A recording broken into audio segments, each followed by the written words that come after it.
What does all this back and forth reveal about the media? Well, I'll just show you. This was the media just yesterday cheering Nancy Pelosi when she told Trump, that little stunt, to move his State of the Union address.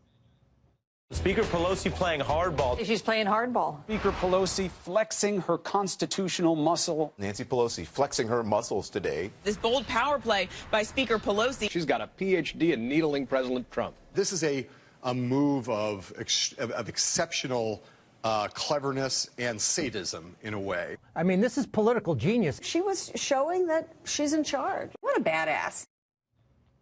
Oh, my God, that could be the best montage of all time.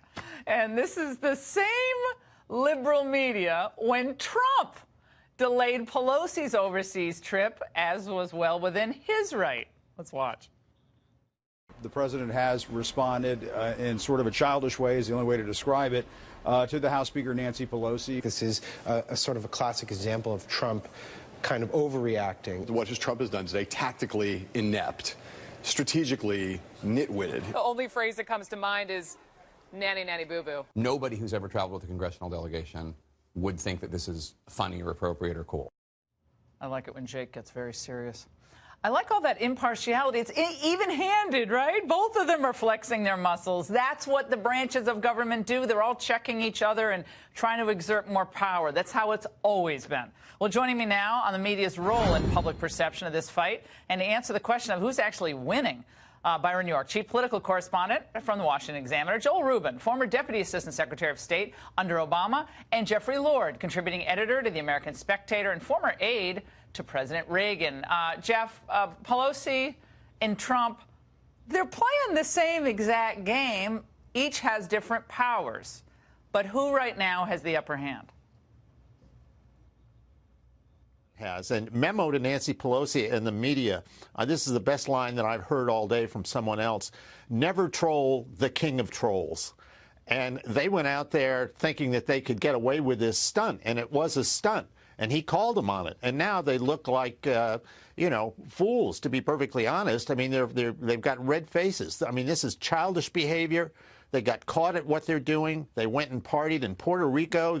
She went off to Hawaii to a resort for Christmas. I mean, they're making one misstep after another. And this is serious business. And they ought to stay there and get the job done. Byron, I have actually a thought on this. The more I've been thinking about the shutdown, it's really tough for people who don't get a paycheck, hard for people trying to, deal with all that uncertainty. As a political matter, just totally as a political matter, I think this plays out a lot like Obamacare in the end. The longer this debate goes on, the more we see it, whether it was the website crashing or premiums going up. Keep the conversation going, because then you start seeing people's real cards. You start seeing what they're really playing with. And I think Jeff's point right there is very on point, because if you really care about the people, you'd be at least in Washington. Even if you can't come to agree, you'd be here saying, we got one more chance at this. Let's try it again. But he's here. I think, and he's been saying that the whole time, through Christmas, through New Year's, through now. I think what you're seeing, though, is that Democrats think they're winning. Over the weekend, we had a number of polls that came out that showed significantly larger numbers of Americans blame President Trump and Republicans for the shutdown than blame Democrats. And believe me, if it were the other way around, or even equal, I do not think Democrats would have been doing this. They're doing this because they think they have the public behind them, and Trump is going to be blamed whatever happens. This was Nancy Pelosi, Joel, today, standing by her point on the State of the Union. Let's watch. I'm not denying the platform at all. We're saying let's get a date when government is open. Let's pay the employees. Maybe he thinks it's okay not to pay people who do work. I don't. Well, she's not denying him a platform. I mean, come on. I mean, the State of the Union thing, he's going to deliver the State of the Union, whether it's at the House or the Senate. But that was Nancy Pelosi doing what she could do to score political points. And yet the media today, they come along and say, oh, this is petty and petulant of the president. Isn't it like whose ox is being gored here? Well, it's certainly a battle royale right now, and Nancy Pelosi is setting the frame for the discussion, and Donald Trump today, he pushed back very aggressively and effectively, and I think this doesn't make anybody look good. Right now we have a shutdown. We need there to be a negotiation. There needs to be a deal. Pelosi is winning on certain points, and as Byron says, in the polls, Democrats are in a strong position. But this kind of tit for tat really makes Washington look. I'm going to get to who's benefiting from this and how the media are playing this, because they're helping shape public opinion as well. But onto the polls. Interesting poll came out today, which I think shocked a lot of people, on the Latino vote and Latino supporters. Among Latinos, the president's approval has jumped 19 points during the shutdown. 19 points. What's that all about? Jeffrey Lord, we don't know, but it kind of kills this narrative that when you're for border enforcement, you're going to lose Latino voters. Dan Patrick found that wasn't true in Texas. Lieutenant Governor Greg Abbott, very tough on the border. And they had about, 42% Latino vote when they were both elected, and their numbers still stay about the same. So the media is getting that wrong. I want to show this for you. This is Washington Post yesterday on Pelosi. In the 2 weeks since she reclaimed the Speaker's gavel, Pelosi has moved aggressively to leverage her decades of congressional experience to needle, belittle, and undercut Trump with swipes at his competence and even his masculinity. I guess imagine if it was going after someone's femininity.